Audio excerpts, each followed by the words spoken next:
Diburei Emuna, חלק ג', דף סמך זין. Closing the window.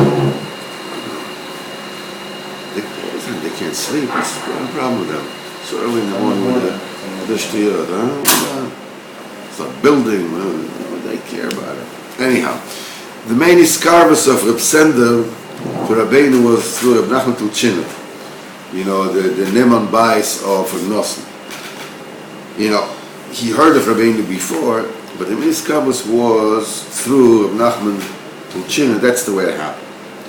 It was one of the days, Reb Naftali, the Talmud Rabbeinu, the best friend of Reb Nosson, he told Reb Tulchin, I see that in Terovitz, the Rebbe's way is starting to come up. They're vegan. It starts to waken up. So please go there. So Reb Nachman Tulchina went there. And there were a few Haltzike Yidden over there, that inside the fire of Rabbeinu was already burning. But it still wasn't, it didn't come out. It wasn't inside. And it was Reb Sender from Tirovitz, his brother Reb Leib, and a few others that started to come close to Rabbeinu. And Nachman came to Tirovitz, and he opened up his holy mouth, and he started to talk. He started to talk, then the fire really burst open. And they really listened, to the sweet Diburim of Nachman Tulchina. And these are Diburim, Diburim of El Chayit, they go Chadr Bet, and it goes all the way in. And it's really, really zets of the heart, like sits on the heart. And Nachman would not stop talking. And he talked, and he talked, and he saw Halig Diburim like Nachman Tulchina used to be able to do it. And he stayed there for 8 days. 8 days, he didn't stop talking.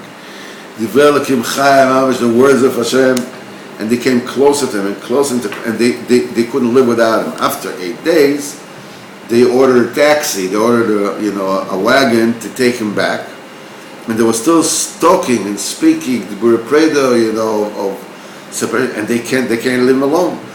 And that separation took a long, long time. And they spoke so much that they said goodbye to the driver, to the wagon driver. They paid him, and Reb Nachman stayed for another week. And the same thing happened a week later. Again, the Baal Bagula came to take him. Again, they spoke for a long time, and again, they sent him, they paid the Baal Bagula, and they sent him away. And Nachman stayed for another week. And that was the third time at the end. They said, Reb Nachman, where are you getting all these treasuries of Diburim? It's an endless, fountain that comes out Diburim. He says, so he said, all this wealth is from the Rebbe, from Oranat, from Reb Nosson, that his Heilige Ksuvim are in the Boidim, they are like in the attic, like a stone that nobody turns over, because we don't have the money to print it, to print it. So immediately Reb Sender took out 100 ruble, was a huge amount of money. He says, here, you have an advance of 100 ruble. When you will start printing, I'll add you another 100 ruble. And when you'll finish, I'll add you another 100 ruble. And then Reb Nachman Tulchina said goodbye and didn't go home. He went to Chirin, and he said to the wealthy people of Chirin, he said, look at this shame. Are we embarrassed? Look at these new Mekorovim.